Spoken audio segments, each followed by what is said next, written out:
मनुष्य एक जीव होते हुए भी शेष जीवों से भिन्न है। क्यों?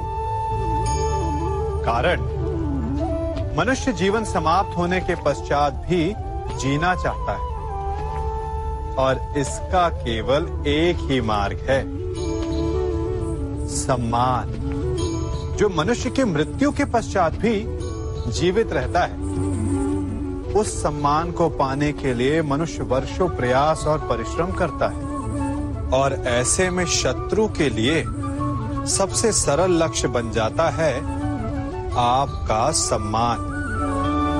हम अपने शत्रु का अपमान करके उसके वर्षों से कमाए सम्मान को छिन्न भिन्न कर देना चाहते हैं, परंतु कर्म करने से पूर्व परिणाम पर एक बार विचार अवश्य कर लीजिएगा।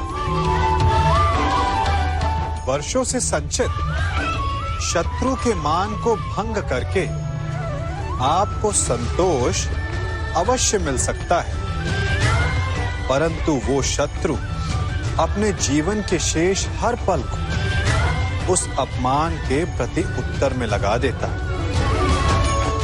इसीलिए सावधान रहिए।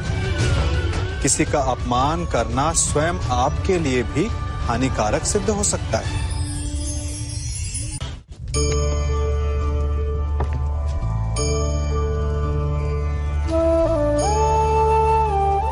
क्या कर रहा हूं मैं?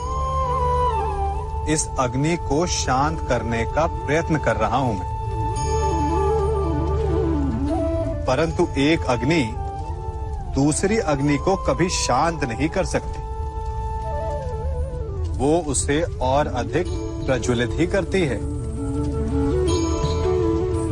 अपमान से जन्म लेने वाली अग्नि का प्रतिकार प्रतिशोध नहीं हो सकता, क्योंकि प्रतिशोध की अग्नि अपमान की अग्नि से अधिक प्रचंड होती है।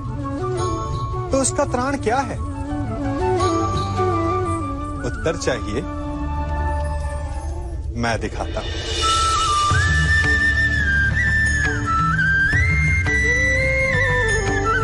ये लकड़ी है शांति की, ठंडी, गीली।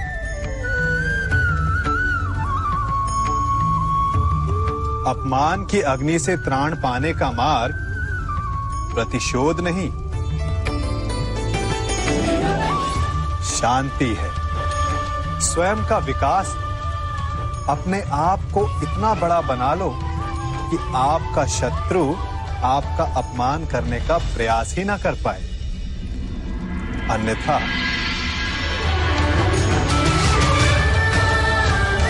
यदि आप प्रतिशोध चाहते हैं, शत्रु भस्म चाहते हैं, तो स्वयं को भी जलना होगा।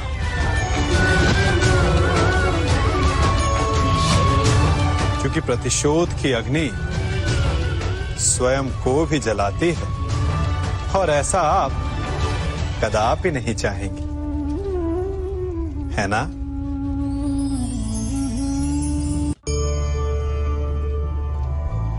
मनुष्य बिना मित्र और मित्रता के सुखपूर्वक नहीं रह सकता।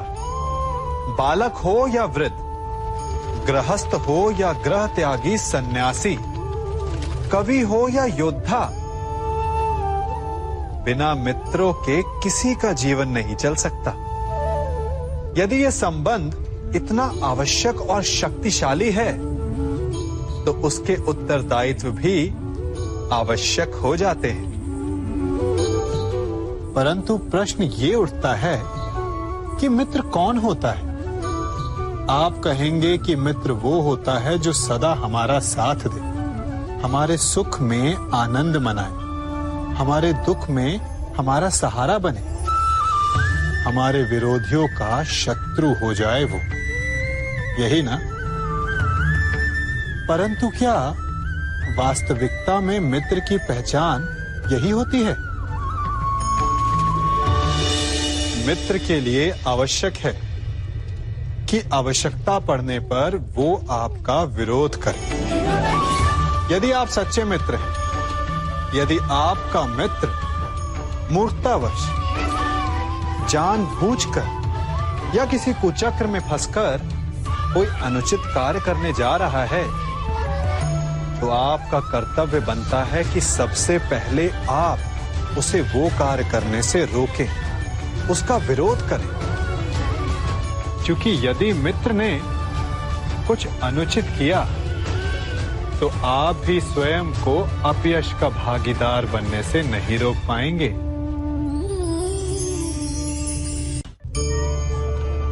कभी किसी के यहां अतिथि बनकर गए हो? क्या अपेक्षाएं होती हैं आपकी? कि आपका स्वागत हो, सम्मान हो, यही ना? अवश्य कि आपका सत्कार करने वाला मन से ऐसा कर रहा है या उसके मन में कोई खोट है। कहीं वो धूर्त तो नहीं? क्योंकि धूर्त का सत्कार भी विनाशकारी ही होता है। फिर से एक प्रश्न उठता है कि धूर्त को पहचाने कैसे? कभी सर्प को देखा है? उसके निकट जाओ तो फुफकारता है, दूर रहने की चेतावनी देता है। और यदि वही सर्प आपके निकट आकर नृत्य करने लगे तो विचित्र नहीं लगेगा आपको? लगेगा ना? उसी प्रकार किसी के स्वभाव में यही विचित्रता आना धूर्तता का लक्षण है। धूर्तता से आपको ठगने वालों का भी सबसे बड़ा लक्षण यही होता है कि वो आपसे अपने स्वभाव के विपरीत व्यवहार करते हैं। जो आपसे अधिक मीठी बातें करे और अत्यधिक विनय दिखाए तो उससे सावधान हो जाइए, क्योंकि मित्र दिखावा नहीं करते और अत्यधिक प्रेम का दिखावा करने वाले मित्र नहीं होते। अति विनयम धूर्तस्य लक्षणम।